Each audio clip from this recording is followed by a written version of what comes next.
আমাদের YouTube channel WB plus পয়েন্টে তোমাদের সকলকে জানাই স্বাগত। প্রতিদিনের মতো আজকেও আমরা ডাব্লিউবিপিএসসি ক্লার্কশিপ পরীক্ষায় আসার মতো সম্ভাব্য প্রশ্ন এবং তার সাথে সাথে বিভিন্ন পরীক্ষার প্রিভিয়াস ইয়ারের প্রশ্ন নিয়ে আলোচনা করব। তো আশা করছি এখান থেকে তোমরা বেশ কয়েকটি প্রশ্ন কমন পেয়ে যাবে। তো ক্লাসটা প্রথম থেকে শেষ পর্যন্ত মনোযোগ সহকারে দেখো। তো আজকে আমাদের প্রথম প্রশ্ন হচ্ছে, কুচিপুড়ি কোন রাজ্যের একটি ক্লাসিক্যাল নৃত্য? খুব ইম্পর্টেন্ট প্রশ্ন। তো নৃত্য, ক্লাসিক্যাল নৃত্য থেকে দেখবে প্রতিবার কোনো না কোনো পরীক্ষায় প্রশ্ন আসেই। তো এটা খুব ইম্পর্ট্যান্ট প্রশ্ন। তো কুচিপুড়ি হচ্ছে, মনে রাখবে, এটা অন্ধ্রপ্রদেশ রাজ্যের একটি ক্লাসিক্যাল নৃত্য, অপশন সি। এর সাথে সাথে মনে রাখবে তোমরা, কেরালা রাজ্যের নৃত্য হচ্ছে কথাকলি, মোহিনীআট্টম, এগুলো খুব ইম্পর্টেন্ট। এরপরে পাঞ্জাবের ভাংড়া আর গুজরাটের হচ্ছে গরবা। নেক্সট প্রশ্ন, রেডিয়াম কে আবিষ্কার করেছিলেন? তো মনে রাখবে, রেডিয়াম আবিষ্কার করেছিলেন হচ্ছে ম্যাডাম কুরি, অপশন এ। তো রেডিয়াম আবিষ্কারক হিসেবে মেরি কুরি এবং তার স্বামী পিয়েরে কুরির নাম বলা হলেও এই আবিষ্কারের পেছনে মেরি কুরি বা ম্যাডাম কুরির অবদান ছিল অপেক্ষাকৃত বেশি। শুধু রেডিয়াম আবিষ্কারই নয়, ক্যান্সার চিকিৎসায় তেজস্ক্রিয়তার ব্যবহারের পথিকৃৎ ছিলেন তিনি। বিজ্ঞানের মৌলিক গবেষণায় নারীদের অংশগ্রহণের অগ্রদূত ছিলেন হচ্ছে মেরি কুরি, এবং মেরি কুরি এই আবিষ্কারের জন্য মেরি কুরি হচ্ছে নোবেল পুরস্কারও পেয়েছিলেন। আর তোমরা নিচে কমেন্টে জানাবে যে মেরি কুরি কত সালে এবং কিসের জন্য তিনি নোবেল পুরস্কার পেয়েছিলেন, এটা তোমরা নিচে কমেন্টে জানাবে। পরের প্রশ্ন, উচ্চতাজনিত ভয়কে কি বলা হয়? খুব ইম্পর্টেন্ট প্রশ্ন, বারবার পরীক্ষায় আসে এবং তোমাদের আগেও পড়ানো হয়েছিল এই প্রশ্নটা। তো মনে রাখবে, উচ্চতাজনিত ভয়কে বলা হয় হচ্ছে অ্যাক্রোফোবিয়া, অপশন এ। নেক্সট প্রশ্ন, পদাতিকের লেখক কে? তো মনে রাখবে, পদাতিকের লেখক হচ্ছে সুভাষ মুখোপাধ্যায়, অপশন এ। তো সুভাষ মুখোপাধ্যায়ের কাব্যগ্রন্থ পদাতিকের নাম অনুসারেই 2009 সালে শিয়ালদাহ থেকে নিউ জলপাইগুড়ি এক্সপ্রেসের নাম রাখা হয়েছিল পদাতিক এক্সপ্রেস। এই প্রশ্নটা কিন্তু আসতে পারে পরীক্ষায়, তো ভালো করে মনে রাখবে। নেক্সট প্রশ্ন, 1991 সালের অর্থনৈতিক সংস্কারের পর নিচের কোন প্রভাব ভারতের অর্থ ব্যবস্থাতে পড়েছে? তো প্রশ্নটা সঠিক অ্যান্সার হয়ে যাবে এখানে অপশন এ, সংগঠিত কর্মক্ষেত্রে কর্মসংস্থানের উচ্চ বৃদ্ধি হয়েছিল, অপশন এ। নেক্সট প্রশ্ন, পশ্চিমবঙ্গের কোন জেলা মানব সম্পদ সূচকে সর্বোচ্চ স্তরে রয়েছে? তো সঠিক অ্যান্সার হয়ে যাবে এখানে অপশন এ, কলকাতা। তো পশ্চিমবঙ্গের কলকাতা হচ্ছে মানব সম্পদ সূচকে সর্বোচ্চ স্তরে রয়েছে। নেক্সট প্রশ্ন, শ্বেতাম্বর সম্প্রদায়ের প্রভাব কোথায় বেশি দেখা যায়? উত্তর ভারত, দক্ষিণ ভারত, পূর্ব ভারত নাকি পশ্চিম ভারতে? তো মনে রাখবে, শ্বেতাম্বর সম্প্রদায়ের প্রভাব সব থেকে বেশি দেখা যায় হচ্ছে পশ্চিম ভারতে, আর দিগম্বর সম্প্রদায়দের প্রভাব দেখা যায় হচ্ছে দক্ষিণ ভারতে। সাথে সাথে এটাও মনে রাখবে। তো জৈন ধর্মের শ্বেতাম্বর সম্প্রদায়ের প্রতিষ্ঠাতা হচ্ছে স্থূলভদ্র, আর এর অনুগামীদের বলা হয় জাতি, সাধু, আচার্য ইত্যাদি। নেক্সট প্রশ্ন, গ্রিকদের লেখায় কাকে স্যান্ড্রোকোট্টাস বলে উল্লেখ করা হয়েছে? এই প্রশ্নটা বারবার পরীক্ষায় আসে, খুব ইম্পর্টেন্ট প্রশ্ন। তো তোমরা লাইভ কমেন্টেও অ্যান্সার করতে পারো, তো তোমাদের আরও ভালো করে প্র্যাকটিস হয়ে যাবে। তো মনে রাখবে, গ্রিকদের লেখায় চন্দ্রগুপ্ত মৌর্যকে স্যান্ড্রোকোটাস বলে উল্লেখ করা হয়েছে। তো চন্দ্রগুপ্ত মৌর্য ছিলেন হচ্ছে প্রথম ঐতিহাসিক তথা প্রথম সার্বভৌম নৃপতি। নেক্সট প্রশ্ন, মেরুদণ্ডের 33টি কশেরুকার মধ্যে গ্রীবা দেশে কশেরুকের সংখ্যা কত হয়? তো মনে রাখবে, মেরুদণ্ডের 33টি কশেরুকার মধ্যে গ্রীবা দেশে কশেরুকার সংখ্যা থাকে হচ্ছে 7টি, অপশন বি। নেক্সট প্রশ্ন, কে সর্বপ্রথম পোর্টফোলিও ব্যবস্থার প্রবর্তন করেছিলেন? এটা ডাব্লিউবিসিএস পরীক্ষায় এসেছিল, খুব ইম্পর্টেন্ট প্রশ্ন। তো পোর্টফোলিও ব্যবস্থার প্রবর্তন করেছিলেন হচ্ছে লর্ড ক্যানিং, অপশন বি। তো লর্ড ক্যানিং হলেন প্রথম ভাইসরয় এবং পরাধীন ভারতের শেষ গভর্নর জেনারেল। নেক্সট প্রশ্ন, কোন সেনানায়ক পলাশির যুদ্ধক্ষেত্রে মৃত্যুবরণ করেছিলেন? এটা খুব ইম্পর্টেন্ট প্রশ্ন। পরীক্ষায় আসতে পারে তোমাদের। তো এখানে সঠিক অ্যান্সার হয়ে যাবে অপশন ডি, মীর মদন। তো মীর মদন হচ্ছে পলাশীর যুদ্ধক্ষেত্রে মৃত্যুবরণ করেছিলেন। নেক্সট প্রশ্ন, ইন্ডিয়ান কাউন্সিল অ্যাক্ট 1909 অন্য কোন নামে পরিচিত? এটাও বারবার পরীক্ষায় আসে, মোস্ট রিপিটেড প্রশ্ন। তো ইন্ডিয়ান কাউন্সিল অ্যাক্টের অন্য নাম হচ্ছে মরলে মিন্টো সংস্কার বা মরলে মিন্টো রিফর্মস, যেটা 1909 খ্রিস্টাব্দে এসেছিল ভারতে।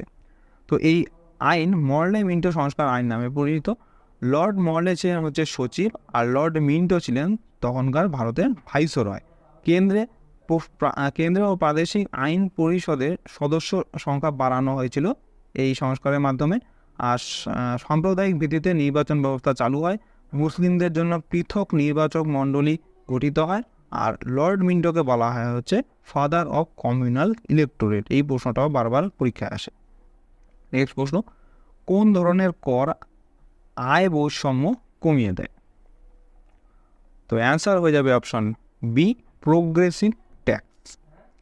তো প্রোগ্রেসিভ ট্যাক্স বা বৃদ্ধিশীল কর হলো একটি কর যা করদাতার সামর্থ্যের ওপর ভিত্তি করে যে নিম্ন আয় উপার্জনকারী তার ওপর যে উচ্চ আয় উপার্জনকারী তার তুলনায় কম হারে কর আরোপ করে। অর্থাৎ এই কর ব্যবস্থা একজন উচ্চ আয় উপার্জনকারীর কাছ থেকে একজন নিম্ন আয় উপার্জনকারীর তুলনায় একটি বড় শতাংশ আদায় করে। নেক্সট প্রশ্ন, ডাব্লিউটিওর আসল উদ্দেশ্য কি? ডাব্লিউটিও অর্থাৎ ওয়ার্ল্ড ট্রেড অর্গানাইজেশন।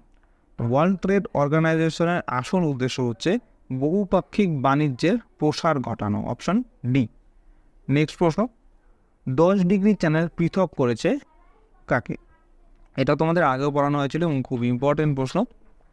তো মনে রাখবে 10 ডিগ্রি চ্যানেলকে পৃথক করেছে হচ্ছে আন্দামান নিকোবর দ্বীপপুঞ্জকে হচ্ছে 10 ডিগ্রি চ্যানেল পৃথক করেছে। তো 10 ডিগ্রি চ্যানেল হচ্ছে একটি প্রণালী বা চ্যানেল, এটি ছোট আন্দামান দ্বীপ আর কার নিকোবর দ্বীপের মাঝে অবস্থিত। চ্যানেলটি প্রায় 151 কিলোমিটার চওড়া। এই চ্যানেল ভারতের কেন্দ্রশাসিত অঞ্চল আন্দামান ও নিকোবর দ্বীপপুঞ্জের দুটি দ্বীপপুঞ্জ যথা আন্দামান দ্বীপপুঞ্জ এবং নিকোবর দ্বীপপুঞ্জকে পৃথক করেছে। নেক্সট প্রশ্ন, আঙ্কলেশ্বর কিসের জন্য বিখ্যাত? তো মনে রাখবে গুজরাট রাজ্যে রয়েছে এই আঙ্কলেশ্বর, আর এই আঙ্কলেশ্বর হচ্ছে পেট্রোলিয়াম উৎপাদনের জন্য বিখ্যাত। তো আঙ্কলেশ্বর তৈলখনি গুজরাট রাজ্যে অবস্থিত।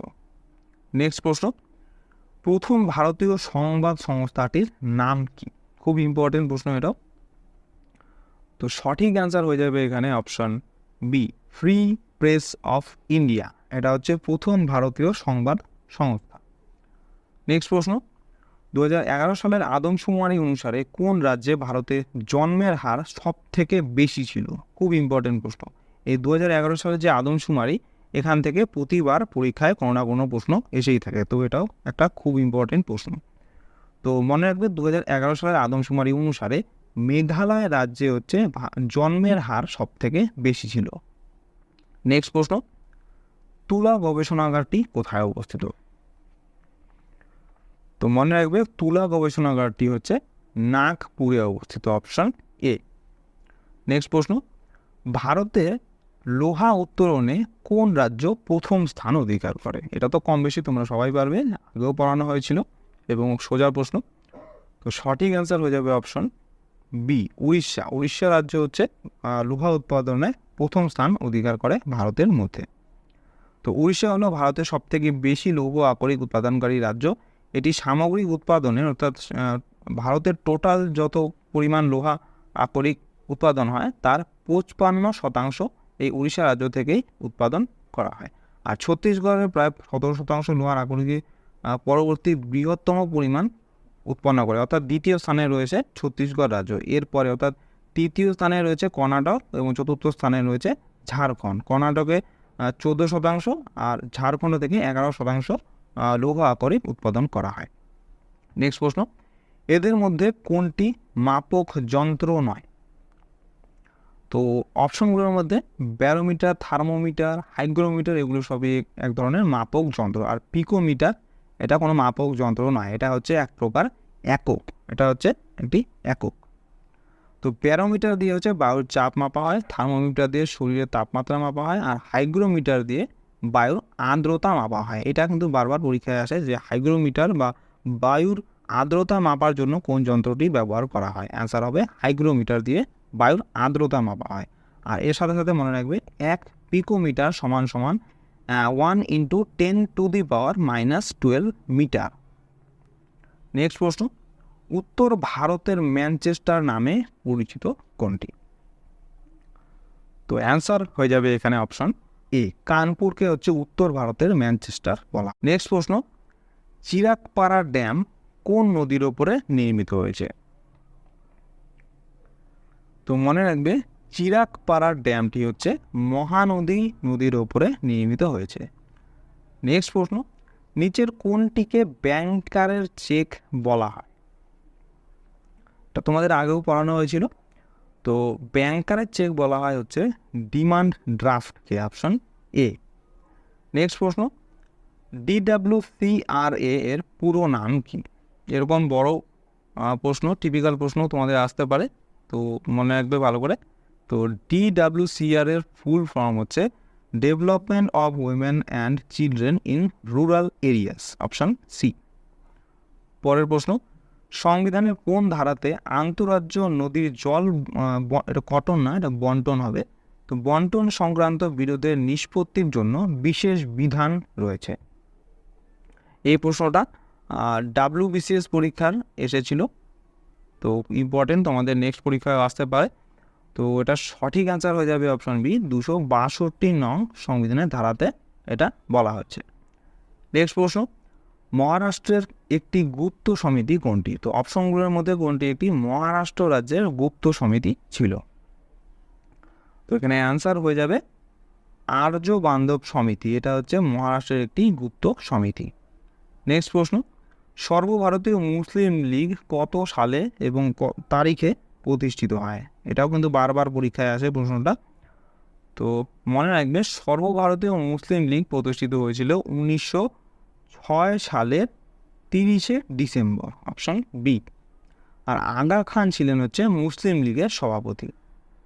নেক্সট প্রশ্ন, নিম্নলিখিত কোন ব্যক্তি সংবিধান পরিষদের সদস্য ছিলেন না?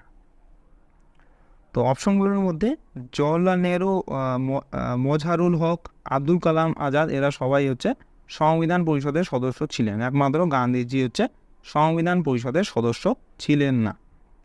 নেক্সট প্রশ্ন, সমান কাজের জন্য সমান বেতন, এটি সংবিধানে কি রূপে রয়েছে? অর্থাৎ এই সমান কাজের জন্য যে সমান বেতন দেওয়া হবে, এটা সংবিধানের কোন অংশে উল্লেখ করা আছে?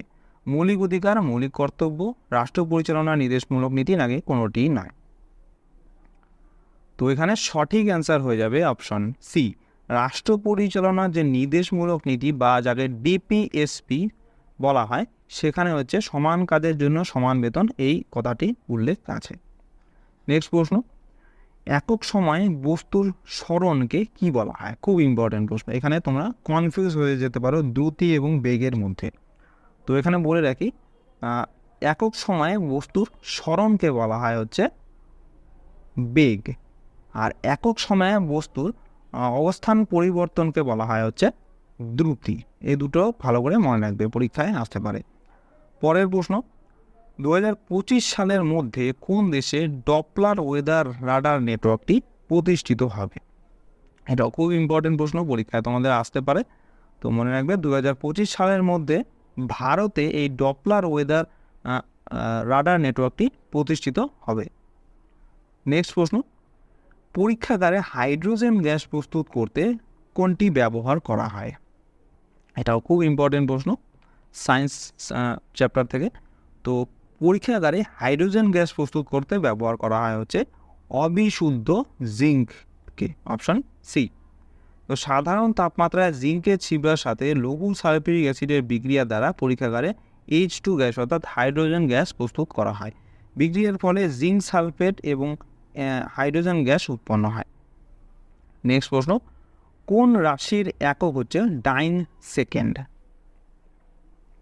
এই ডাইন সেকেন্ডটা কিন্তু বারবার পরীক্ষায় আসে, খুব ইম্পর্টেন্ট। তো মনে রাখবে ডাইন সেকেন্ড হচ্ছে ভর বেগের একক, অপশন বি হয়ে যাবে সঠিক অ্যান্সার। নেক্সট প্রশ্ন, কৃষ্ণনগর কোন নদীর ওপরে বিস্তৃত বা কোন নদীর পাশে রয়েছে? তো কৃষ্ণনগর হচ্ছে, মনে রাখবে, এটা জলঙ্গি নদীর ওপরে বিস্তৃত, অপশান সি। তো কৃষ্ণনগর হচ্ছে জলঙ্গি নদীর উপর অবস্থিত একটি জেলা সদর। আর কৃষ্ণনগরের নামকরণ করা হয়েছে হচ্ছে রাজা কৃষ্ণচন্দ্র রায়ের নাম অনুসারে। নেক্সট প্রশ্ন, রাইমোনা রিজার্ভ ফরেস্ট এটা কোথায় অবস্থিত? তো সঠিক অ্যান্সার হয়ে যাবে এখানে অপশন এ, আসাম রাজ্যে হচ্ছে এই রাইমোনা রিজার্ভ ফরেস্টটি অবস্থিত। নেক্সট প্রশ্ন, নিচের কোন দেশটি বিমস্টেকের সদস্য নয়? ভেরি ভেরি ইম্পর্টেন্ট প্রশ্ন। এই বিমস্টেক থেকে বারবার প্রশ্ন পরীক্ষায় আসে, মোস্ট রিপিটেড প্রশ্ন এটা। তো তোমাদের বিমস্টেকের কোন সদস্য রয়েছে, কোন কোন দেশ সদস্য রয়েছে, এগুলো তোমাদের মনে রাখতে হবে। তো এখানে বলে দিই, এখানে সঠিক অ্যান্সার হয়ে যাবে অপশন ডি, মালদ্বীপ। মালদ্বীপ হচ্ছে বিমস্টেকের সদস্য নয়। তো বিমস্টেক হচ্ছে বে of Bengal initiative for multi sectoral technical and economic cooperation হচ্ছে এটার ফুল ফর্ম। এটি বঙ্গোপসাগরের উপকূলীয় এবং সংলগ্ন এলাকায় অবস্থিত 7টি সদস্য রাষ্ট্রের সমন্বয়ে একটি আঞ্চলিক সংগঠন, যা একটি সংলগ্ন আঞ্চলিক ঐক্য গঠন করে। এখানে মনে রাখতে হবে তোমাদের যে বিমস্টেকের মোট সদস্য দেশ হচ্ছে 7টি দেশ। এখানে লেখাগুলো একটু ছোট হয়ে গেছে, তোমরা একটু ম্যানেজ করে নাও। তো বিমস্টেক প্রতিষ্ঠিত হয়েছিল হচ্ছে 6 জুন 1997 সালে। আর বিমস্টেকের এই 7টি দেশ হচ্ছে বাংলাদেশ, ভুটান, ভারত, নেপাল, শ্রীলঙ্কা, মায়ানমার এবং থাইল্যান্ড। এই নামগুলো ভালো করে মনে রাখবে। তো এই নামগুলো তোমরা যদি মনে রাখতে পারো ভালো করে, তাহলে তোমরা এই ধরনের প্রশ্নের অ্যান্সার ভালো করে দিতে পারো। নেক্সট প্রশ্ন, তেহরি হাইড্রো পাওয়ার কমপ্লেক্স এটা কোন রাজ্যে অবস্থিত? এটা বারবার পরীক্ষায় আসে, খুব ইম্পর্টেন্ট। তো মনে রাখবে, তেহরি হাইড্রো পাওয়ার কমপ্লেক্সটি হচ্ছে উত্তরাখণ্ড রাজ্যে অবস্থিত, অপশন এ। তো তেহরি বাঁধটি ভারতের সবচেয়ে উঁচু বাঁধ এবং বিশ্বের 13তম উচ্চতম বাঁধ। এটি ভারতের উত্তরাখণ্ডের তেহরি গাড়োয়াল জেলার নিউ তেহরিতে ভাগীরথী নদীর উপরে একটি বাঁধ। এখানে এটাও মনে রাখবে যে তেহরি বাঁধটি হচ্ছে ভাগীরথী নদীর উপরে নির্মিত হয়েছে। নেক্সট প্রশ্ন, কোন নেতা CR ফর্মুলা দিয়েছিলেন?